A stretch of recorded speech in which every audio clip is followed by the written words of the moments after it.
Hey there, welcome to my channel. My name is Mary and I am the steward of She Sells Thrift.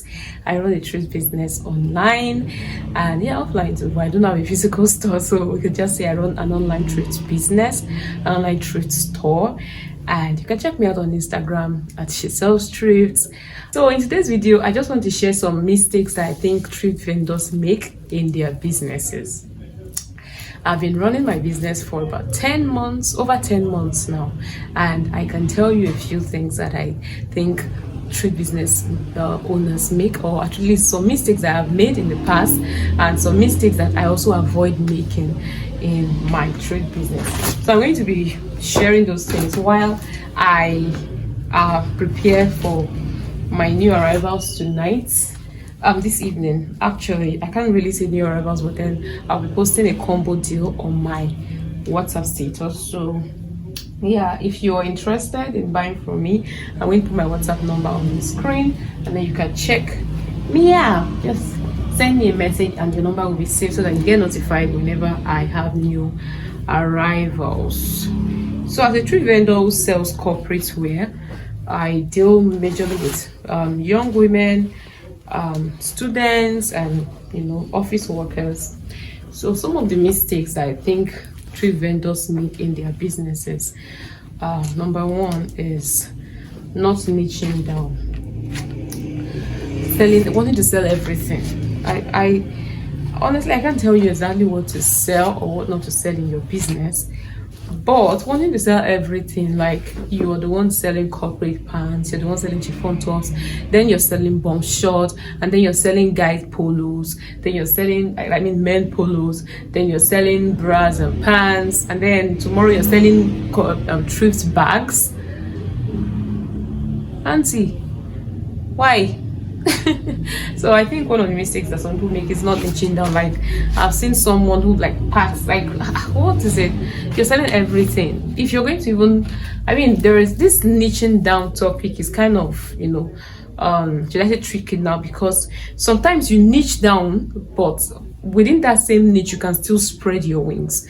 Now I sell corporate wear, but I sell chiffon tops. Before now I wasn't selling pants, I was selling tops and gowns, but the gowns were not corporate gowns. So when I started to focus more on tops, I knew that I needed to get someone even sent me to help her get one pant, and I knew I needed pants for myself. So I went to the market and it's like, well, I mean, if the ladies are wearing the tops, they'll also be needing pants to go along with it, right? And so I got to the market and I bought it. But if I'm selling this and I'm selling pants, it's something that complements it. So even if you are going to spread your wings, it should still be within that same niche, because women that are putting on corporate wear, they will also be needing pants, right? If you're selling chiffon tops, you can put pants along, so it is still within the niche of corporates, right? And also sometimes I can also put it as, okay, you're selling for women. So people are not selling for just women, you're selling for a woman, you're selling for the man, you're selling for children, you're selling if you see people who have niched down, they are like the voice in that aspect. Like when you go online and you're looking for someone who sells bodysuits, if you go there, you will see some people that it's not as if they do not sell other things, but they are known for that bodysuit. Like, be known for something. All right, I think I'm talking to one, but be known for something. Let them know that, okay, if I get to this person's place, she's going to have corporate pants. If you come to She Sells Thrift, you will definitely get pants for yourself, no matter what size you're wearing. At least I know that I have from size 6 to size 20. The highest size I have currently is size 26, or I think 26, yeah. So if you need pants, black, white, we have pants. So if you also say you're looking for tops, you definitely get tops that you can wear to the office. So that's on niching down. Another mistake that I think thrift vendors make is, okay, let me talk more on this niching down. If you, for instance, you sell nightwears for women, all right, you sell nightwears for women, so you can sell nightwears for women, and then you can also try to add something like, okay, underwears, right? So it still goes. If you're even, I feel like that one too is even still far, but just make sure that whatever you're selling, even if you're going to add anything, it complements what you're already selling, and be known for something. Even if you're selling some other things, let it be that main thing, and you should have built on that niche for a while before you start adding other things. I hope you understand what I just shared with you. So the next mistake that I think vendors make is running too many sales. You run anniversary sale, you run weekend sale, you run a Christmas sale, you run you run body scratching me sale, you run what? Any small thing you're saying running sales, and you will not even run the sales that okay, you're for instance you're selling a top. For instance, this beautiful silk top is sold at Chisel Street for 2,000. I said 2,000. God, I beg. For 5,000 naira. And then you now run a sale on it. You will not even sell it for something like maybe 4,500, so that you will know that okay, at least you're still making your profit. You go as low as 2,500. Auntie, is it that you didn't really like profits? Don't you like profits? So you go that low and say you're running sales, and then you run it again next month, and then you run it again next 2 months. What sometimes another mistake that I think vendors, thrift vendors make is that they compare themselves to some vendors online. That vendor that's always running clearance. They know how they are doing their stuff. Focus on your business, and that brings me to number 3. Focus on your business. Well, let me go back to number 2. Even if you're going to run sales, on your business, make sure you're still making profits. All right, don't go below your profits. How would I put it now? Like, don't go below your profit. Like, even if the profit is going to be small now, like for instance, you were making a profit of 1,000 naira. Even if it's going to go like okay 800 or 700, but don't go as low as 200 naira profit or no profit at all. Auntie, no, please. So that's on that. Another mistake I think thrift vendors make is comparing themselves to other people online. That's why you are trying to sell everything, because you're comparing yourself to everybody. Let me check if this thing is filming me, because this phone it don't do me sometimes. Like, stop comparing yourself to anybody. Don't compare yourself to somebody. Just do your thing. Let God lead you. This is your own business. Don't compare your business to someone else's business. Let them do their thing. You do your thing. Do your thing. It's because you're comparing yourself. That's why you want to do what everybody is doing. That's why you want to sell bodysuit. You want to sell cargo pants. You want to sell hoodies. You want only you, because you keep comparing yourself to other people. That's why you're running sales every two weeks, because you're comparing yourself to someone who is doing it. They know what they are doing. For them, it could be to their advantage, but to you, it could be to the detriment of your business. So stop. Another mistake I think thrift vendors make is going to the market to go and buy something for a particular customer. I like the trust you have for your customers.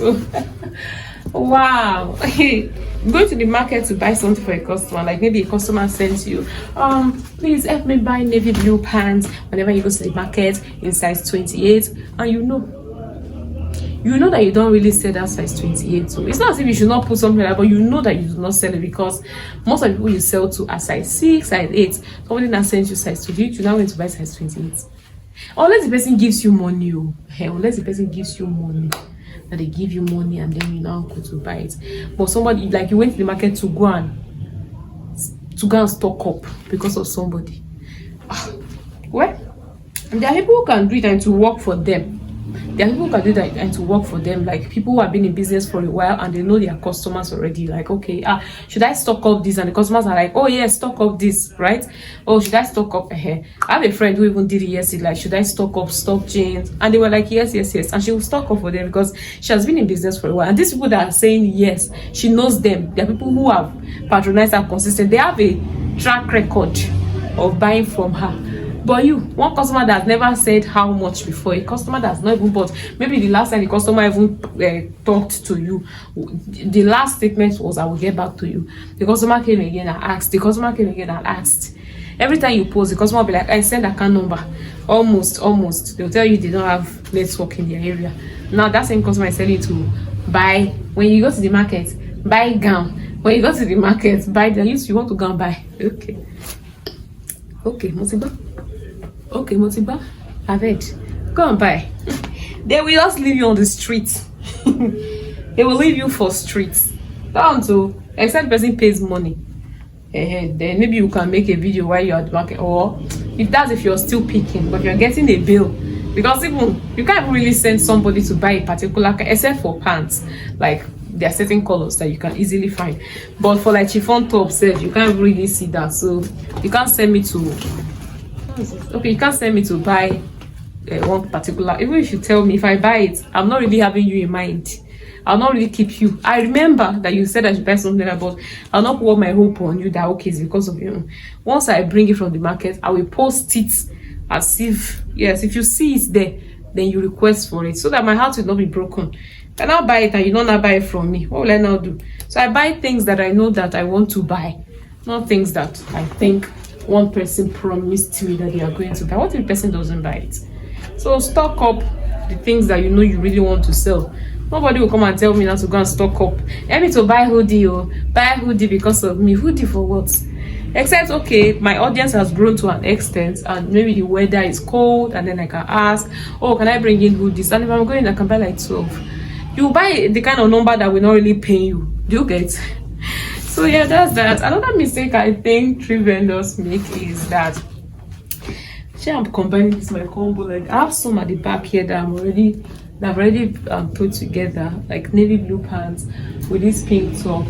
Look at this green top. This one, I've had this one in mind. One of the combos that I had in mind, one person has bought the top. So I'll have to look for another top to put on that one. Like this is a beautiful blue top. Let me bring the top so that you see it.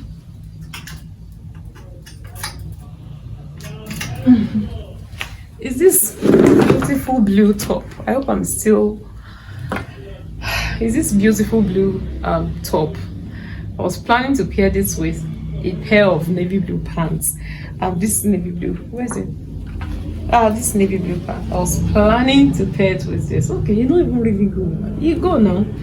You enter. This was what I was planning to pair it with, but also somewhere at the back of my mind I was praying that when I posted the new arrivals that somebody will buy it, right? That they will buy it, because I mean, if it's sold, I'll buy another one to pair it with. And this one too can be sold individually.